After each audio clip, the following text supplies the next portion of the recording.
Thanks for tuning in, and welcome to the Good Earth's weekly radio show, Another Day of Living, where the conversations are all about eating well, living well, and feeling good.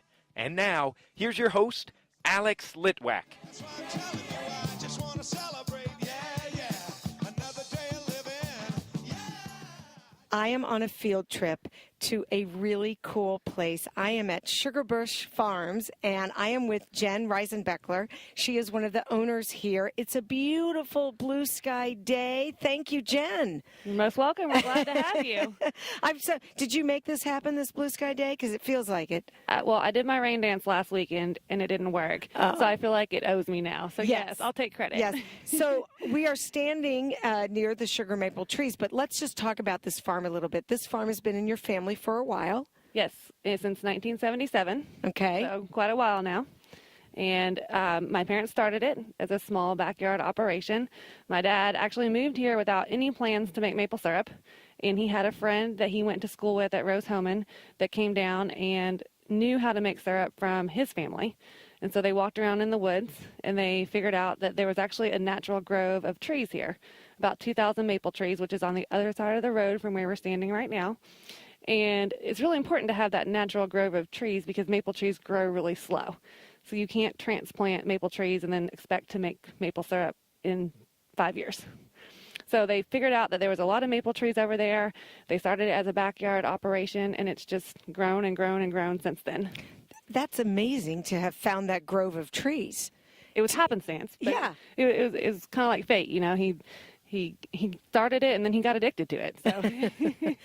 How long does it take a maple tree to get mature? So the field that we're standing in right now, these trees are different from all the other trees that we have on the farm.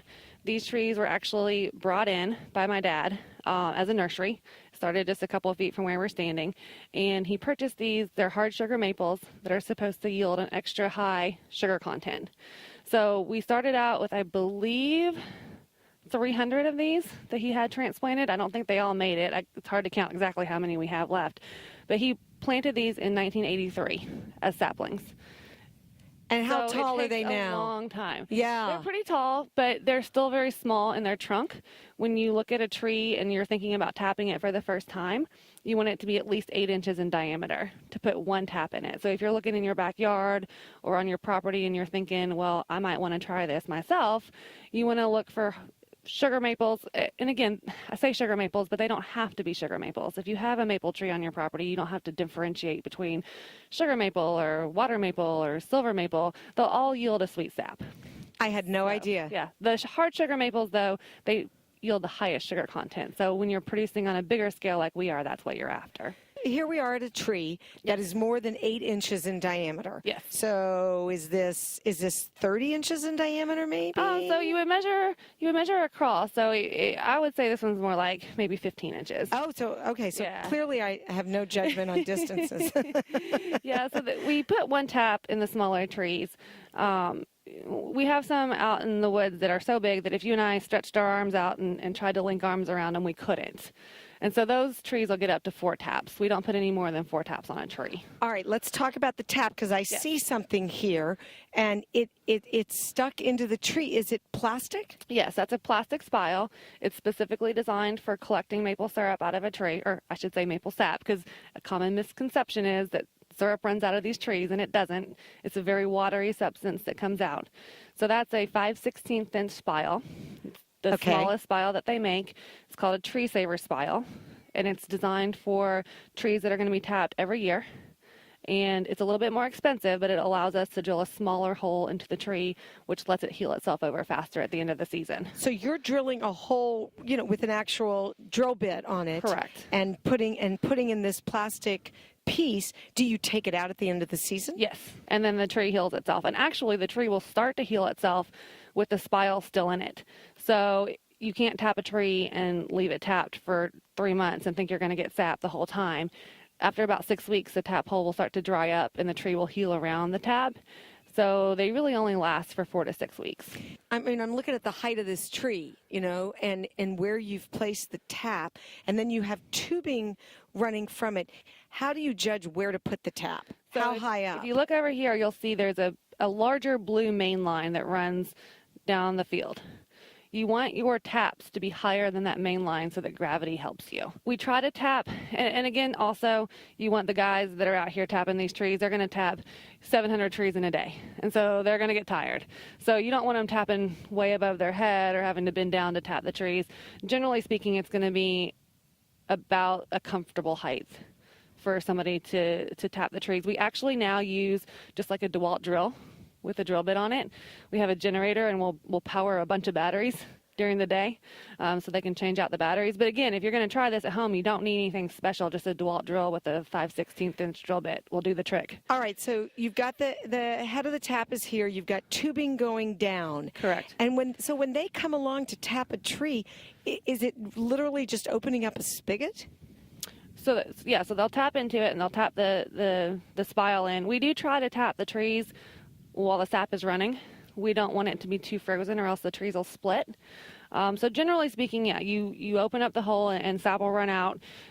Some of your best sap runs will be after you very first drill the hole into the tree. So we try to tap during or right before when we think the weather is going to be right. So when is the weather right? That's the $1 million question. So you're looking for freezing nights and warming days.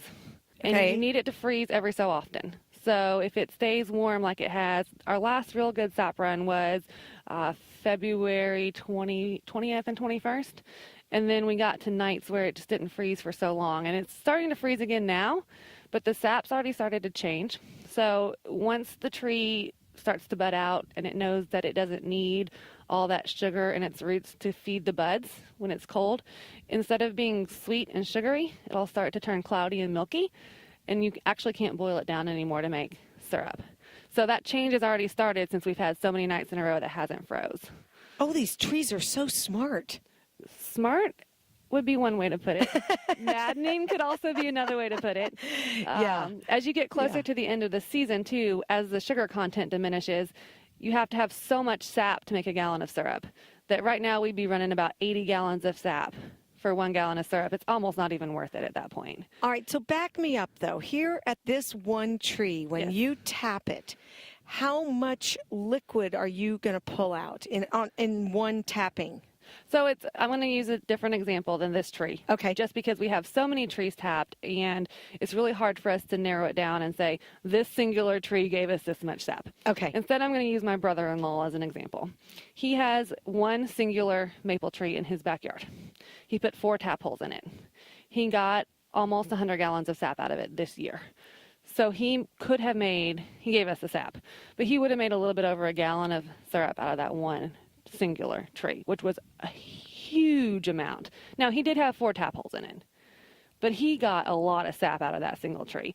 A smaller tree like this, and it's cold in this area, it's a little shaded, we probably wouldn't get as much. So the only really way to figure it out is at the end of the season, if you sit there and say, we had 2,200 trees tapped, we made over 300 gallons of syrup this year. So it wasn't very much, but we got a lot of sap out of the trees. The sugar content just wasn't very high. Okay, so let's talk about that. I'm not going to bring a stack of pancakes out here to, tap my maple syrup onto my pancakes. It's coming out as more of a thin liquid. It's water. It's basically water. Yes. So we'll take it back to the sugar house and we'll test it. Good sugar content is around 2%. So that's going to yield your normal 45, 50 gallons of sap to 1 gallon of syrup. This year, our best sugar content that we got was 1.8%. Part of the problem is that most of our sap runs this year happened during rainstorms. And so rain gets into our tanks. We don't have covers for them. So that diluted our sugar content a little bit. Most of the year we were running about 1.4 to 1.5% sugar. So these trees gave us a ton of sap this year. The sugar content just wasn't super high. So in the end, boiled down, we didn't make as much syrup as we would have liked to. What is the optimum sugar content range? So these trees that were bred specifically for syrup making, we've been told that they can produce up to 3.5% sugar, which is really high. These trees in this area specifically. 3.5%, but this year you only got like 1.4, 1.5. This area, since the trees are so small, was just a very small fraction of the total sap that we collected. Most of the sap was collected in our other areas where the trees are naturally here, and they were not specifically brought in for high sugar content. Right. So 2% on our property where we are is really good. Yeah, that 3.5% was making my teeth hurt. Yeah. But it's music to my ears because that's about 30 gallons of sap to make a gallon of syrup. So that's a huge boost in production. 30 gallons of sap gets you 1 gallon. Oh, and that would be in this condition here where the sugar content's super, super high. Out there this year, we were running about 65, 70 gallons of sap to make 1 gallon of syrup. So we might be trucking in, we go out to the woods and we pump the sap onto a wagon. And the boys were going back and forth and back and forth. And we would have all of our tanks full here. So we can hold about 3,000 gallons worth of sap that's raw and another 800 gallons that's been through the reverse osmosis machine, which means we've taken out a lot of the water. So we can store probably 6,000 gallons of raw sap here, including the bit that's run through the reverse osmosis machine. So we had all the tanks full, and we boil and we boil and we boil just because the sugar content was so low to start out with. We just didn't get as much as we hoped we would in finished product. But, you know, when you're dealing with weather and uncertainty and all that, you'll take what you get. Yeah. I mean, some things are out of your control. Yeah. And I would imagine every year it's a little bit of a guessing game. Yeah, it is. And I think that's the one thing we struggled the most with when we first took over the business in 2013 was figuring out what to do. Because obviously we have the farm, you know, you got to keep the lights on, you have a business, right? And when the production is so varied. In 2013, we made over 1,000 gallons out here. And then you have years where you make 300. 300 seems to be more realistic than 1,000, but those big years are going to pop up every once in a while. So that's one thing that we really worked hard on is building a network with our local Amish communities that allows us to purchase syrup from them. One thing we promise our customers, we can't promise you that it's all going to be made here, but we can promise you that everything we sell is cooked down over a wood-fired evaporator. That's our niche. So if you go to Costco or Sam's Club, you'll likely see pints and quarts of syrup for less money than what we sell ours for. But if you taste them, you'll taste a huge difference. And the reason is how they cook it down. The big shops up in Vermont and Canada, for the most part, they're using diesel evaporators. So I like to compare it to somebody who knows how to really cook well on a charcoal grill versus somebody who cooks on a gas grill. The flavor is just there. Yeah. You can't really maybe describe why it tastes different, but it tastes different. So big wood fires. Yeah, our evaporator has a 4x4 firebox underneath it, and we went through 10 ricks of wood this year. You just shovel in the wood, and it burns down. But we use absolutely no gas or diesel in our evaporating process. And the great thing about the Amish is we know they don't either. And some of the Amish guys that we network with, their syrup is fantastic. You know, you try to find the best, and I think over the years we have found the best guys out there that are producing here in Indiana. How long are you boiling this sap to get it to be, you know, the sugar content that you want and the syrup consistency? So we use a reverse osmosis machine, which takes out a little bit over half of the water. So we start with a much higher sugar content when we dump it into the evaporator. So it's about 3 hours from the time that it enters the evaporator to the time that it leaves the evaporator. Our Amish friends who don't utilize a reverse osmosis machine because they don't use electricity, they are about 9 hours from start to finish, from when the raw sap enters until it comes out of the evaporator. So they have a much longer boiling process than we do. And some people actually prefer their syrup because they say they can taste the difference between sap that's run through an RO and sap that hasn't. I personally have never come across that, so I can't tell the difference on that. I can tell diesel versus wood burning, but the reverse osmosis machine to me doesn't change the flavor. I see on syrups grade A and grade B. What does that mean? So it generally correlates with how much sugar was in the sap at the time that we boiled it down. So if we were to have a really high sugar content and we boiled it down, generally that would produce a lighter syrup.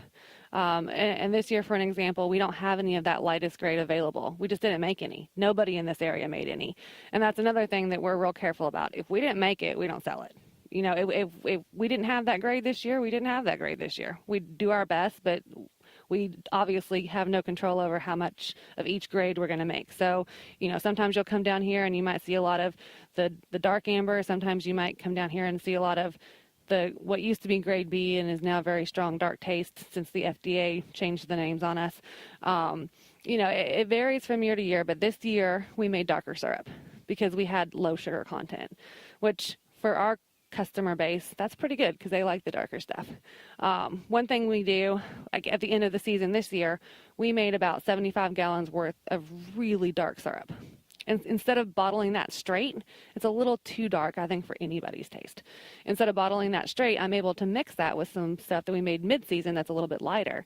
So you'd very rarely take syrup out of the evaporator and bottle it in its straight form. Generally, we'll put it in a drum, and then as we taste all the drums, it's kind of an art. You mix a little bit of this and a little bit of that, and you might want it to be a little darker, so you put a little bit more of the darker stuff, but you can't put all the dark stuff because then it wouldn't taste as good. So that's one thing I really enjoy and my husband really enjoys is trying to mix the syrup in a way that we think really tastes the best for our customers. Yeah, I bet your palate is amazing because you can tell what the sugar content is and the richness. And do you guys do it blindfolded? So, No. So you're not cheating? No, one thing we do if we buy from the Amish that's about 25 miles down the road, we'll go over there and we'll taste everything. If we buy from anybody else that's a little bit farther away, they'll send us a sample and we'll taste and say, we want this one and not this one and this one and not this one. I would say the stuff that we get in, we're so selective on what we buy that I wouldn't feel a need to do a blind taste test, but we did do a blind taste test between the Costco stuff and ours, and there was no comparison. Hands down, Sugarbush wins. All right, so you have this beautiful property. So you've got trees across the road. We've got the grove that we're in now, and then you've got the sugar house, you called it. Yes, that's where we boil all the sap down. That's where the magic happens. Okay. That's also where we do all of our bottling, and then during the festival, that doubles as our kitchen. So we serve thousands of people on good days out of our sugar house, which is kind of neat. And what are you serving them? We have a pancake breakfast, pancakes and waffles served all day. You can do just pancakes and syrup. Some people like that the best. You can do a pancake supreme or waffle supreme. We have fruit toppings, ice cream, whipped cream, sausage, all the stuff that you can go with it. And then for lunch, we do barbecue chicken, barbecue pork chops, pulled pork sandwiches, and of course breakfast is available for lunch as well if you're one of those people. Well, yeah. I like breakfast for dinner. And then sometimes. we also have a small food booth that we set up, and we do pulled pork nachos. Again, the barbecue sandwiches give people a separate food option because sometimes the lines can get really long in this sugar house for the main kitchen. But one thing that's awesome about the festival is the kitchen. Well, it's all ours. Our church group, Nick and I's church group, runs the kitchen. So all the profit from the kitchen is donated to them, and they do things like mission trips. And last year they went to Haiti and did a lot of good work there. So it's nice to be able to support the community alongside the festival. Yeah, something sweet like maple syrup is doing a lot of sweetness out there in the world. I like that. Now, this festival happens around this time of year. Yes. And so it's going to be over with by the time this show airs. So if people are interested in coming to the festival, besides coming and eating pancakes or pulled pork or whatever, what else is happening at the festival? So we have a lot of options, and one thing we try really hard to do is make sure that a family can come out here and have a whole day here and not break the bank. Was important to my parents, and it's stayed important to us. So we don't charge parking or admission. One thing to know is you do have to park in a field. So last weekend it was incredibly muddy. So you got to have a sense of adventure if it's not a perfect day. But we have games for the kids. We have some that cost a small amount, and then we have a huge children's activity building that's free. And then we have additional free games. We have a Native American demonstrator who sets up. You can actually see her set up right there. She is one of the best demonstrators in the Midwest, and so she's very historically accurate and very, very interesting. We have the Cowboy Posse that comes every year. You'll see all their stuff set up in the front yard. They're an awesome group. They do skits and entertain people really well. We have about 50 craft vendors that come out and set up. We have 2 wineries. This year, they're also selling samples of their spirits that they're making, and they've, of course, incorporated maple syrup into this. So they have maple syrup wine and some maple syrup infused vodkas that they're selling. So a little something for everyone. We have walking tours, so you can come around and see exactly how we make the syrup. We have self-guided tours. And then we just have the farm. Sometimes for people, that's the big draw. You can come out on a good day. Your kids can play in the creek. You can splash around in the mud. For people that don't get to experience a farm like this very often, sometimes I think that everything else is kind of secondary to just seeing it. Yeah. Well, if you're a city kid. Yeah. and it's awful pretty out here. And this is about 2 hours south of Indianapolis. Almost exactly, yes. Yeah. How far in advance do you know when you're going to have your festival? So it's always the last weekend in February and the first weekend in March. Last year, due to some circumstances, we did have to change it to the first 2 weekends in March, but we changed it right back this year. So we have had it that way for as long as I can remember, and I don't foresee us ever moving the dates again. We have a website that we're pretty active on, lmsugarbush.com. And then we do a lot on Facebook, LM Sugarbush LLC. And we just started Instagram, which I have to learn how to use. So that'll be fun. Oh, don't look at me. I know it involves pictures. That's about it. Right. But we're very, very active on our Facebook page. We start generally in January, and we do little giveaways. So to help promote the festival, we do say you can get a free pint of syrup if you share this post, thing like that. And I think people really enjoy that interactive experience with us. And I love it because I don't have to pay so much to advertise. Yeah, it's great. But we'll post updates like this afternoon as soon as we roll the parking lot because it's still in pretty bad shape from last weekend. We'll post pictures on there, give people updates on how the farm's going to look. Last weekend we were shouting from the rooftops, don't wear tennis shoes and drive your 4x4. If you're looking for an interactive experience with the farm, the Facebook page is a good place to go. And how many people come? It's hard to tell. We estimate that on a good year, we would probably have close to 10,000 people out here. Oh my God, Yeah. Jen. So this weekend should be a blowout. We'll be packed. Last weekend, the people that made it out and survived the rain and the muddy parking conditions were in for a little bit of a treat because there were no lines. Everything was a little bit more laid back, but this weekend will be really busy. In addition to the maple syrup and all the food and everything like that, you've got a bunch of vendors that come too, besides the reenactment people that are coming. So Yes. who are they? Yeah, so we have, and I'll talk about some of the repeat vendors that I know are going to be here year in and year out. We have a soap vendor that comes in, Earth Drop Soaps. They make an amazing assortment of soaps for humans and the four-legged furry friends. So they've been with us pretty much since the beginning of the festival. We have Wistman's Honey that comes in, and they are a really big addition to the festival because a lot of people think honey and maple syrup go hand in hand. So they do a really, really good job. We have local folks. They don't come every year and every weekend, but they sell the homemade sauces and the ketchups and the mustards. We also have Ma's Kettle Corn. She is a hit. You cannot miss her. Yeah. I love kettle corn. good. It's one of my all-time favorite things. Yeah. We have Java Roasters who comes in. They're a coffee vendor, so they have the specialty coffees. And then I mentioned the wineries. We have Best Winery and then Hunter's Ridge Winery, which is actually right up the road from us, and they set up. So those are the ones that I know come year in and year out. And I know I forgot a couple of our ones that come every year, but you'll have a good time with the vendors out here. And maybe a few artists. Yes. If somebody's not going to come down to the festival, where are they going to find your syrup? So it depends, obviously, on where you live. In the Indianapolis area, we have Good Earth as one of our wholesale suppliers. In Bloomington, we have a big presence at Blooming Foods, all of their locations.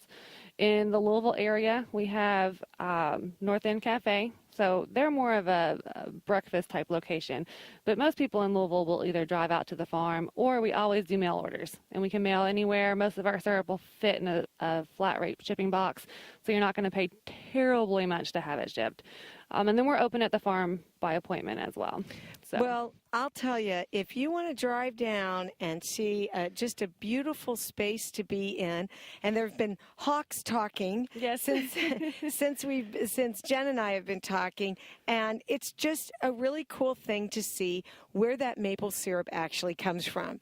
That it's not made in a plastic bottle.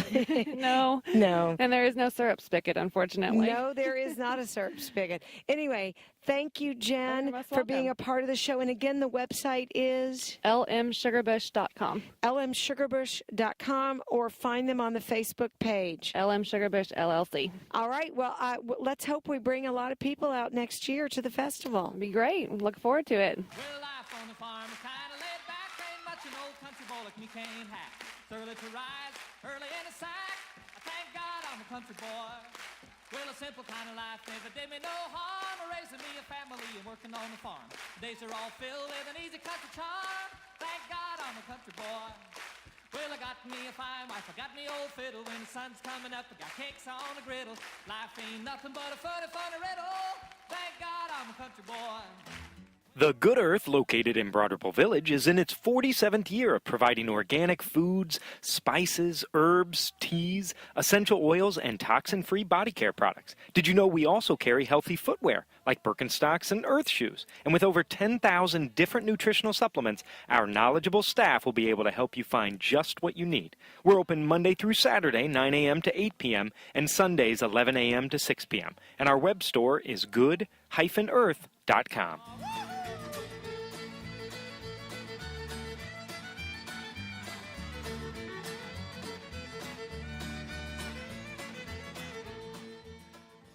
Well, I can't be bothered with sorrow, and I can't be bothered with hate. No, no. I'm using up my time for feeling fine every day. Yeah, that's why I'm telling you, I just want to celebrate.